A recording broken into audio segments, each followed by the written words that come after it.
High students. আচ্ছা, আজকে আমরা নতুন দিনের যে পড়া তাতে আমরা টপিকটা একটু পরে লিখছি। আজকে তোমাদের একটা জিনিস দেখাই। প্রথমে এটা একটা বাস টোপোলজি, এটা হচ্ছে N1 বাস টোপোলজি। মানে মনেই আছে যে মাঝখান দিয়ে মেন কেবলটা গেছে, মেন ট্রাঙ্ক কেবলটা গেছে, আর তার দুপাশে নোটগুলো কানেক্টেড রয়েছে। তাহলে এটা N1, এটা N2, আমি ধরো এখানে আর একটা নোট দিলাম, এটাকে দিলাম N3, এটাকে দিলাম N4। আচ্ছা, এখন কোনো একটা সময় ভাবো যে এরকম একটা সিচুয়েশন অ্যারাইজ করেছে যে N1 N3 কে ডেটা সেন্ড করবে বা ডেটা সেন্ড করতে চায়, N2 N4 কে ডেটা সেন্ড করতে চায়। তাহলে কি বললাম যে প্রথম কন্ডিশনে হচ্ছে N1 N3 কে ডেটা সেন্ড করতে চায় বা ট্রান্সমিট করতে চায়, আর N2 N4 কে ডেটা ট্রান্সমিট করতে চায়। এখন দেখো যে N1 আর N2 যে N3 এবং N4 কে যথাক্রমে ডেটা ট্রান্সমিট করতে চায়, ওরা আগে কি দেখবে যে এই মেন কেবলটা খালি আছে কিনা, মেন ট্রাঙ্ক কেবলটা খালি আছে কিনা। এখন খালি থাকলে দেখা গেল যে N1 সেন্স করলো যে ডেটা এই ট্রান্সমিশন করার জন্য উপযুক্ত, অতএব খালি রয়েছে, ডেটা ট্রান্সমিশন আর অন্য কেউ করছে না। N2 ও একই সময়ে ট্রান্সমিট করতে গিয়ে দেখলো যে এই মিডিয়াটা খালি রয়েছে, অতএব অন্য কেউ ডেটা ট্রান্সমিট করছে না। তাহলে দুজনেই যদি একসাথে, মানে N1 N3 কে এবং N2 N4 কে যদি একই সময়ে ডেটা ট্রান্সমিশন করতে যায়, তাহলে কি হবে? ডেটা কলিশন হবে। এবং ডেটা কলিশন হওয়া মানে ডেটা নষ্ট হয়ে যাওয়া। এবং N1 এবং N2 যে ডেটা N3 এবং N4 কে যথাক্রমে সেন্ড করতে চাইছিল, সেই ডেটা যেরকম নষ্ট হলো, তেমনি ডেটা ট্রান্সমিশনটা কোনোভাবে সাকসেস হলো না। তাহলে আজকে আমাদের যে টপিক সেটা হচ্ছে ডেটা কলিশন। এবং এই ডেটা কলিশনের ক্ষেত্রে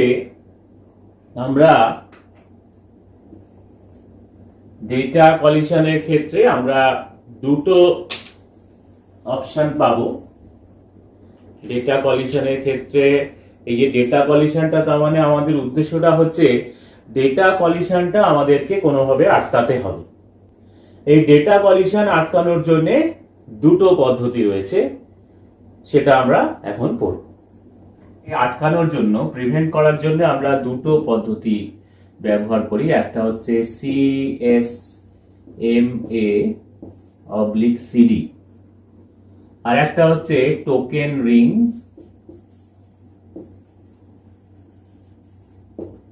বা এটাকে টোকেন পাসিংও বলা হয়।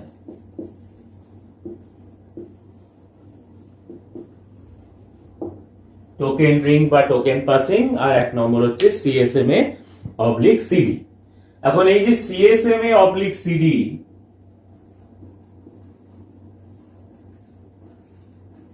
এটার ফুল ফর্ম হচ্ছে ক্যারিয়ার সেন্স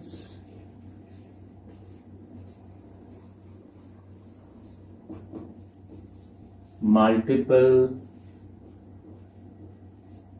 access with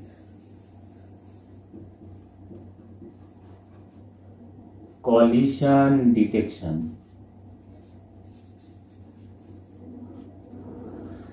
নামটা যথেষ্টই বড়, তাই একটু ভালো করে এটা মুখস্থ করতে হবে। এটা কিন্তু কোয়েশ্চেন আসে, MCQ SAQ তে দেয় CSMA/CD এর ফুল ফর্ম। আচ্ছা, এখানে দেখো এই যে career sense multiple access with collision detection. Career মানে কে? যে ক্যারি করছে, মানে সিগন্যালটা যে ক্যারি করে নিয়ে যাচ্ছে, তার মানে এই ট্রান্সমিশন মিডিয়াটা, এ হচ্ছে ক্যারিয়ার। সেন্স করছে কি সেন্স করছে না মাল্টিপল অ্যাক্সেস। এই যে আমি বললাম এই সিচুয়েশনটা যেখানে অ্যারাইজ করলো যে N1 N3 কে ডেটা ট্রান্সমিট করছে এবং একই সময়ে N2 N4 কে ডেটা ট্রান্সমিশন করছে, তাহলে সেক্ষেত্রে দুটো নোড ডেটা ট্রান্সমিশন শুরু করার আগে এটা এনশিওর করবে যে কোনো মানে এখন ডেটা ট্রান্সমিশন হচ্ছে না, ট্রান্সমিশন মিডিয়াটা খালি রয়েছে। কিন্তু দেখো একই সময়ে যদি N1 এবং N2 ডেটা ট্রান্সমিশন করার ক্ষেত্রে সেন্স করে যে মিডিয়াটা খালি রয়েছে, তাহলে কিন্তু ওরা দুজনেই একই সাথে ডেটা ট্রান্সমিশন শুরু করে দিলে সেই ডেটা কলিশন হবে এবং ডেটা নষ্ট হয়ে যাবে। সেইটা যাতে না হয়, যদি দেখা যায় যে এরকম সিচুয়েশন অ্যারাইজ করেছে যেখানে N1 এবং N2 একই সাথে সেন্স করেছে যে মিডিয়াটা খালি, আমি N1 আর N2 বলছি মানে সবসময় N1 আর N2ই হবে এরকম কোনো ব্যাপার নেই, যে কোনো নোডই হতে পারে, সেখানে কলিশনটা যাতে না হয় আমরা তার জন্য এই দুটো ব্যবস্থা নিচ্ছি। তাহলে যেটা বলছিলাম যে এই ক্ষেত্রে N1 এবং N2 একই সময়ে ডেটা ট্রান্সমিশন করার ক্ষেত্রে সেন্স করলো মিডিয়া খালি আছে, দুজনেই একই সাথে ডেটা ট্রান্সমিশন করতে গিয়ে কলিশন যাতে না হয় তাই জন্য হচ্ছে এই CSMA/CD র একটা টেকনিক ব্যবহার করা হয়, এটা একটা প্রযুক্তি। এটার ক্ষেত্রে কি করে যে N1 এবং N2 যারা ডেটা ট্রান্সমিশন করছিল, এই যে N1 এবং N2 দুজনে ট্রান্সমিট যে ডেটাটাকে ট্রান্সমিট করতে চাইছিল, মানে N3 আর N4 কে পাঠাতে চাইছিল, ওরা দুটো নোডই মানে N1 এবং N2 দুটো নোডই তাদের ডেটাকে হোল্ড করে রাখবে এবং হোল্ড করার পরে কি করবে মানে নিজেদের ডেটা ফিরিয়ে নিল,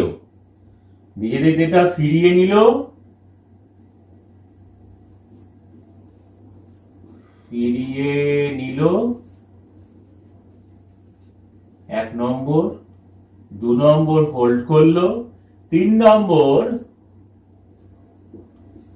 র্যান্ডম টাইম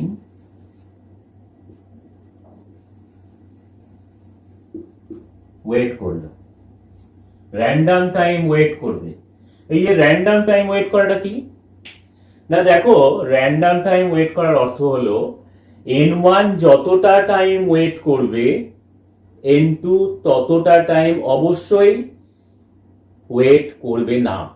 আমি আবার বলি, N1 এবং N2 যে দুজনের ডেটা ফিরিয়ে নিয়ে হোল্ড করে থাকলো, এবার ওরা র্যান্ডম টাইম ওয়েট করবে। র্যান্ডম টাইম ওয়েট করার অর্থ হলো N1 যতক্ষণ ডেটাটা নিয়ে ওয়েট করবে N2 অবশ্যই সেই টাইমটা ওয়েট করবে না, আদার দ্যান N1's টাইম, মানে N1 যতটা টাইম ওয়েট করবে সেটা বাদ দিয়ে অন্য কোনো টাইম N2 অপেক্ষা করবে।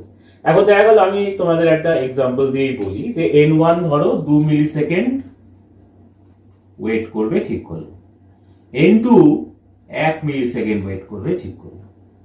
তাহলে 1 মিলি সেকেন্ড ওয়েট করার পরে N2 ডেটা ট্রান্সমিশন করার টাইম চলে এসেছে, অতএব N2 N4 কে ডেটা ট্রান্সমিশন করে দিয়েছে, N2 N4 কে ডেটা ট্রান্সমিশন করা শুরু করে দিয়েছে। এবার তার পরের মিলি সেকেন্ডেই N1 এর টাইম হয়ে যাচ্ছে ডেটা ট্রান্সমিশন করার, কিন্তু তখনও N2 ডেটা ট্রান্সমিশন কিন্তু শেষ হয়নি। তাহলে কি করবে, N1 দেখতেই পাচ্ছে মিডিয়াটা খালি রয়েছে, অতএব ওকে ফার্দার ওয়েট করে থাকতে হবে। ওর 2 মিলি সেকেন্ড পরে মানে N2 1 মিলি সেকেন্ড পরে ডেটা ট্রান্সমিশন শুরু করে দেওয়ার 1 মিলি সেকেন্ড পরেই N1 এর টাইম চলে আসছে, কিন্তু N1 ডেটা ট্রান্সমিশন শুরু করতে পারছে না যেহেতু N2 তখনও N4 কে ডেটা ট্রান্সমিশন শেষ করেনি, তাই ওকে আরো ওয়েট করে থাকতে হচ্ছে, আরো বেশি টাইম ওকে ওয়েট করে থাকতে হচ্ছে।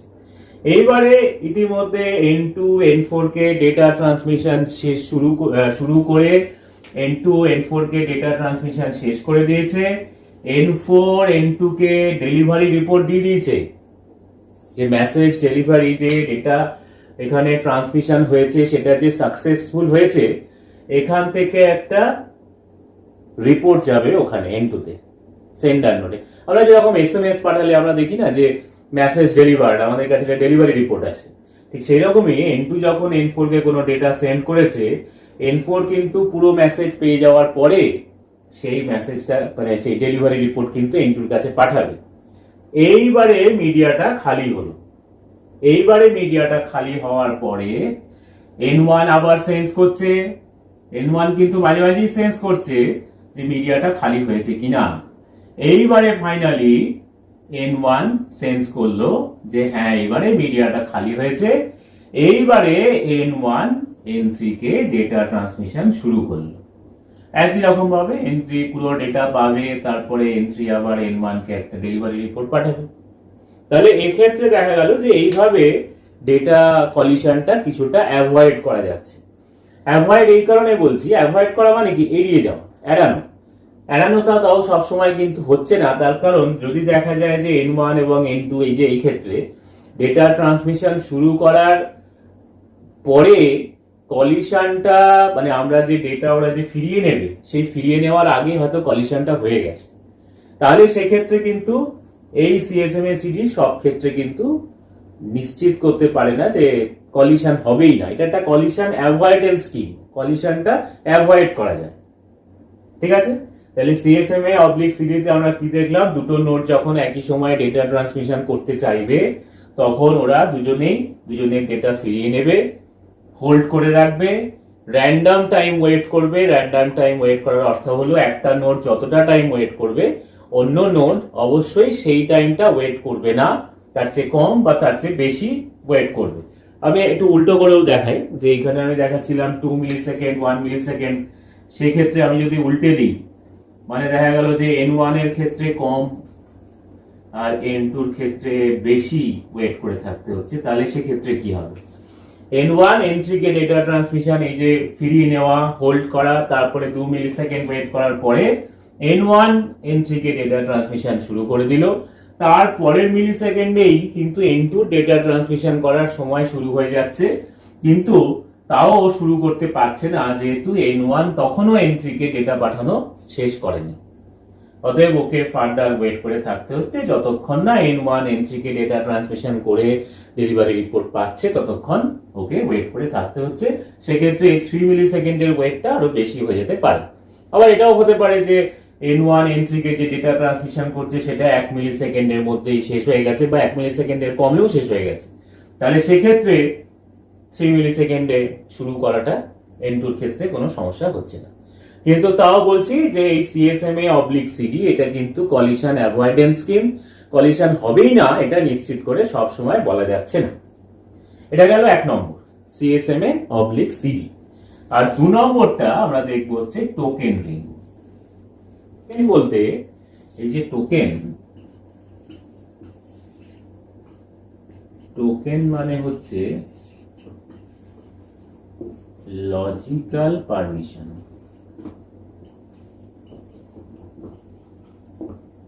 ঠিক আছে, এই লজিক্যাল পারমিশনটা ধরো প্রথমে N1 রয়েছে, একে টোকেনটা দেওয়া হলো। একে টোকেনটা দেওয়া হলো মানে এখন N1ই একমাত্র কোনো ডেটা ট্রান্সমিশন করতে পারবে।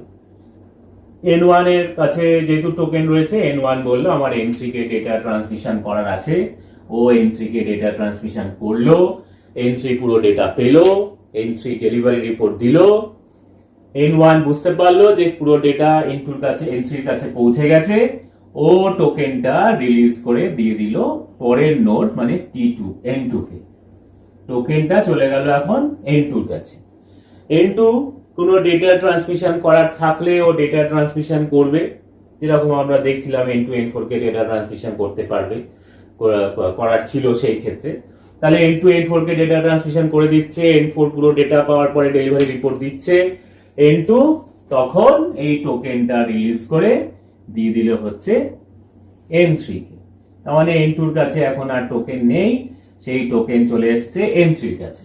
এবার N3 ধরো ওই সময়তে N3 কোনো ডেটা ট্রান্সমিশন করার নেই, তাহলে কি করবে, ও ডেটা ট্রান্সমিশন যেহেতু করার নেই ও টোকেনটা রিলিজ করে পরের নোডকে দিয়ে দেবে। তার মানে N3 এর কাছে আর টোকেন নেই। এবার N4 যখন টোকেন পেয়েছে সেই সময় দেখা গেল N3 মনে হলো বা এন্ট্রির প্রয়োজন পড়লো যে ওর কোনো ডেটা ট্রান্সমিশন করার আছে, ও রিকুইজিশন দিল যে আমার টোকেন লাগবে, কিন্তু ও চাইলেই কিন্তু টোকেন পাবে না। ওর যেহেতু টার্ন চলে গেছে, টোকেন আবার N4 যদি ডেটা ট্রান্সমিশন করে তাহলে করবে, ডেলিভারি রিপোর্ট পাবে, টোকেন রিলিজ করে N1 কে দেবে। N1 এরও যদি ডেটা ট্রান্সমিশন করার থাকে, N2 যদি করার থাকে, ডেটা ট্রান্সমিশন করে তখন সেই টোকেনটা আবার যখন এন্ট্রির কাছে আসবে তখন এন্ট্রি ডেটা ট্রান্সমিশন করতে পারবে। তার মানে সোজা কথায় দাঁড়ালো যে যার কাছে টোকেন সেই একমাত্র ডেটা ট্রান্সমিশন করতে পারবে, যার কাছে টোকেন সেই একমাত্র ডেটা ট্রান্সমিশন করতে পারবে। এই কথাটার অর্থ হলো যে টোকেন যার কাছে নেই সে ডেটা ট্রান্সমিশন করতে পারছে না, অতএব ডেটা কলিশন হওয়ার কোনো সম্ভাবনা এক্ষেত্রে নেই। যে টোকেন পাচ্ছে সেই একমাত্র ডেটা ট্রান্সমিশন করছে। ডেটা ট্রান্সমিশন শেষ হয়ে গেলে, ডেলিভারি রিপোর্ট এলে তবে টোকেন সে রিলিজ করছে, অন্য নোডের কাছে যাচ্ছে বা পরের নোডের কাছে যাচ্ছে। ফলে এইভাবে চললে কিন্তু কোনো কলিশন হওয়ার কোনো সম্ভাবনা নেই। ঠিক আছে, এবার আমি রিয়েল লাইফ একটা গল্প বলি। গল্পটা হচ্ছে এরকম যে ধরো আমি তোমাদের ক্লাসে পড়াচ্ছি, ক্লাসে পড়াতে পড়াতে আমি হঠাৎ করে বললাম যে আচ্ছা আমি যে যা পড়ালাম তোমাদেরকে যা জিজ্ঞেস করলাম কিছু বুঝতে অসুবিধা হলে বা কিছু জানার থাকলে তোমরা এখন জিজ্ঞেস করে নাও। এখন বি ভাবছে যে আমার তো জিজ্ঞেস করার আছে, এখন কেউ জিজ্ঞেস করছে না, তাহলে এখন জিজ্ঞেস করে নি। ডিও ভাবছে বা এক্স ভাবছে আমারও তো কি একটা জিনিস জিজ্ঞেস করার আছে, এবার আমি জিজ্ঞেস করে নি। কেউ জিজ্ঞেস করছে না যখন, এইবার দেখা গেল এক্স আর ওয়াই বা আরো কেউ ABCD তারা সবাই ভাবছিল যে কিছু জিজ্ঞেস করবে, কেউ জিজ্ঞেস করছে না। এটা ভাবতে ভাবতে দেখা গেলো সবাই একসাথে জিজ্ঞেস করলো, তাহলে কি হবে? একজন টিচার হিসেবে আমি যে স্টুডেন্টরা সব একসাথে আমার কাছে কোয়ারি আসছে বা কোয়েশ্চেন আসছে, সেটা কি আমি শুনতে পারবো? পারবো না, কারণ একসাথে এতজন প্রশ্ন করলে আমি কি করে কনসেন্ট্রেট করব, বা আমি শুনবোই বা কি করে, কানেই বা আসবে কি করে আমার যদি এতজন মিলে কথা বলে। ঠিক সেই ব্যাপারটাই হচ্ছে ডেটা কলিশনের ক্ষেত্রে। তাই জন্য আমরা দেখলাম যে CSMA/CD তে কলিশন অ্যাভয়েডেন্স দেখা গেল যে বি আর ডি বা এক্স আর ওয়াই যখন একই সাথে ডেটা ট্রান্সমিশন মানে প্রশ্ন করার কথা ভাবছিল, এক্স তখন ভাবলো যে আরে ঠিক আছে আমরা দুজনেই থেমে গেলাম। এবার এক্স ভাবছে যে আমি তো বলে দিই, ওয়াই তো এখন চুপ করে আছে। ওয়াইও ঠিক এই কথাটা ভাবছে যে এখন তো এক্স চুপ করে আছে, আমি বলে দিই। আবার দুজনে একসাথে বলতে গিয়ে সেই কলিশন হয়ে যেতে পারে। ঠিক সেই ব্যাপারটাই ঘটছে হচ্ছে CSMA/CD এর ক্ষেত্রে। অতএব এক্ষেত্রে মানে নিশ্চিত করে বলা যাচ্ছে না যে কলিশন হবেই না, এটা একটা কলিশন অ্যাভয়েডেন্স স্কিম। আর টোকেন রিং এর ক্ষেত্রে বা টোকেন পাসিং এর ক্ষেত্রে, টোকেন রিং দেখো এই কারণে বলে যে টোকেনটা এরকম সার্কুলার ভাবে ঘুরছে আর কি, নট নেসেসারি সার্কুলার, মানে 1 by 1 ঘুরছে আর কি। তাই জন্য এটা টোকেন রিং বা টোকেন পাসিং। টোকেনটা পাস হচ্ছে একজনের কাছ থেকে একটা নোড থেকে আরেকটা নোডে, টোকেনটা পাস হচ্ছে, তাই টোকেন পাসিং। এবার এই কলিশনটা না হওয়ার ক্ষেত্রে আমি টোকেন পাসিং এর কথা যদি ভাবি, আমি ধরো একদম বেঞ্চের একদম ডান দিকে যে আছে, আমি তাকে বললাম আচ্ছা তুমি বলো তোমার কিছু জিজ্ঞেস করার আছে। সে বললো হ্যাঁ স্যার আমার জিজ্ঞেস করার আছে এই এই এই। আমি তাকে বুঝিয়ে বললাম, সে বললো আচ্ছা স্যার ঠিক আছে। এবার আমি এর পরে আমি বি কে বললাম তোমার কিছু জিজ্ঞেস করার আছে বি বললো না স্যার আমার নেই, হয়ে গেল। আমি যখন সি কে বললাম, তাহলে কি হচ্ছে, আমি যদি এরকম ভাবে 1 by 1 জিজ্ঞেস করি তাহলে কিন্তু কলিশনটা হচ্ছেই না।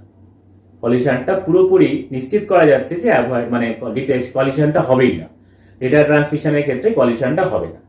তাহলে আজকে আমরা শিখলাম ডেটা কলিশন, এবং ডেটা কলিশন যাতে না হয় তার জন্য দুটো অপশন রয়েছে, একটা হচ্ছে CSMA/CD আর একটা হচ্ছে টোকেন রিং বা টোকেন পাসিং। CSMA/CD তে আমরা দেখলাম যে এটা একটা কলিশন অ্যাভয়েডেন্স স্কিম, যেখানে নিশ্চিত করে বলা যাচ্ছে না যে কখনোই কলিশন হবে না। কিন্তু টোকেন রিং বা টোকেন পাসিং এর ক্ষেত্রে যার কাছে টোকেন আছে সেই একমাত্র ডেটা ট্রান্সমিশন করতে পারছে বলে আমরা নিশ্চিত করে বলতে পারছি যে এর ক্ষেত্রে কোনো কলিশন হবে না। ঠিক আছে, তাহলে আজকে এটাই থাকলো, বাই।